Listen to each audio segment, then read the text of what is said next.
Assalamualaikum warahmatullahi wabarakatuh. Perkenalkan, kami dari kelompok 4 akan menampilkan video penjelasan mengenai iodimetri, titrasi, reduksi, oksidasi. Pemateri pertama yakni Kelvin-Sacco. Oke, yang pertama kita masuk di iodimetri atau titrasi langsung, di mana I2 tambah 2 elektron menghasilkan 2 I-. Artinya I2 ketemu dengan 2 elektron menjadi 2 I-, atau nilai potensial reduksinya untuk reaksi I2 ini adalah plus 0,54 volt. Atau reaksi umumnya biasanya dituliskan I2 plus reduktor menghasilkan 2 I- plus oksidator, di mana I2 ketemu reduktor menghasilkan I- sebagai reduktor dan suatu zat yang bersifat oksidator.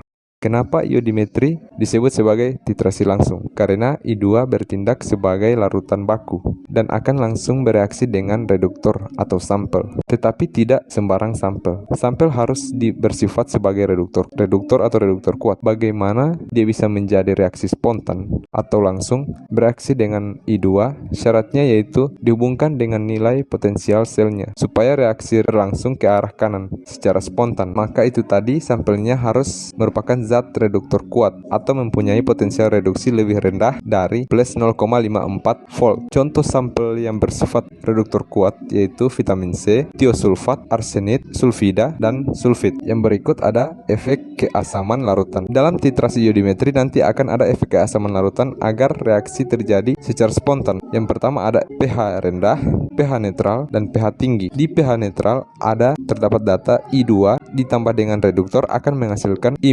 ditambah oksidator. Di sini I2 dan 0 menjadi I- berarti dia mengalami reduksi, tetapi dia bersifat oksidator. Yang berikut pada pH rendah yang berlimpah yaitu ion H+-nya, di mana ion H+ banyak sehingga yang terjadi I- akan bereaksi dengan H+ ditambah lagi ada oksigen, maka yang terjadi bertambahnya jumlah I2, sedangkan konsentrasi I2 yang sudah dihitung akan bertambah tinggi. Yang berikut pada pH tinggi, yaitu di mana ion OH- banyak sehingga bisa berbahaya jika terlalu tinggi, maka I2 akan terpengaruh karena I2 akan jadi suka elektron dari OH- sehingga yang terjadi rangkaian reaksi yang bertahap. Yang pertama, iodin akan bereaksi dengan hidroksida atau OH- akan membentuk ion hipoiodit. Ion hipoiodit ini jika diteruskan akan menjadi ion iodat, maka konsentrasi I2-nya akan berkurang. Untuk reaksi ini dikenal dengan reaksi disproporsionasi. Yang berikut, ketika dititrasi iodimetri dilakukan pada pH rendah di mana H+-nya berlimpah, atau sebaliknya dilakukan pada pH tinggi yang OH-nya berlimpah, maka kesetimbangan I2 menjadi I- itu akan bergeser sehingga akan terjadi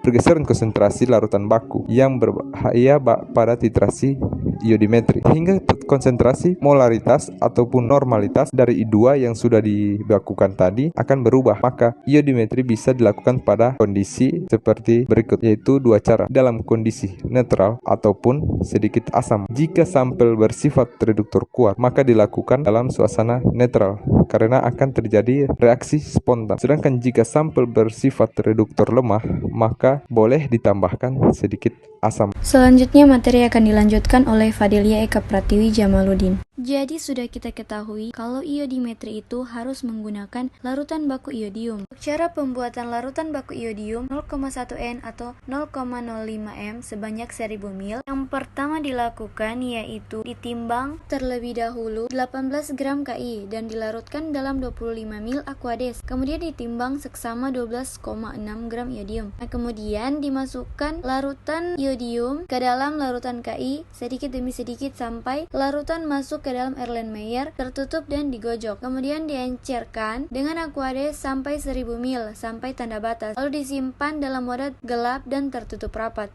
Nah, mengapa dalam pembuatan larutan iodium perlu ditambahkan kalium iodid dan mengapa larutan baku iodium harus disimpan dalam wadah gelap tertutup? Alasan ditambahkan kalium iodida karena kelarutan iodium rendah dalam air, maka larutan baku iodium dibuat dengan menambahkan Ki berlebihan sehingga terjadi reaksi yang ada pada gambar. Nah, untuk kelebihan ion iodida dapat menggeser reaksi ke arah kanan. Akibatnya, dalam larutan itu iodium berada dalam bentuk triiodida. Tahap pertama Disiapkan alat-alat lab seperti labu 1000 ml, botol timbang, beker gelas, dan batang pengaduk. Untuk alat-alat lab yang diperlukan ini diupayakan menggunakan tipe ember glass atau kaca gelap. Dan setelah alat-alat ini, maka bisa ditutup dengan aluminium foil. Untuk cara pembuatan, dimasukkan aquades ke dalam beker gelas dan larutkan Ki dalam aquades secukupnya. Kemudian, larutkan iodium sedikit demi sedikit ke dalam larutan Ki hingga larut sempurna. Kemudian dipindahkan ke dalam labu dan ditambahkan aquades hingga tanda batas. Kemudian dikocok hingga homogen dan disimpan dalam wadah tertutup rapat dan wadah berwarna gelap. Materi selanjutnya akan dilanjutkan oleh Vera Veronica Panigoro. Selanjutnya,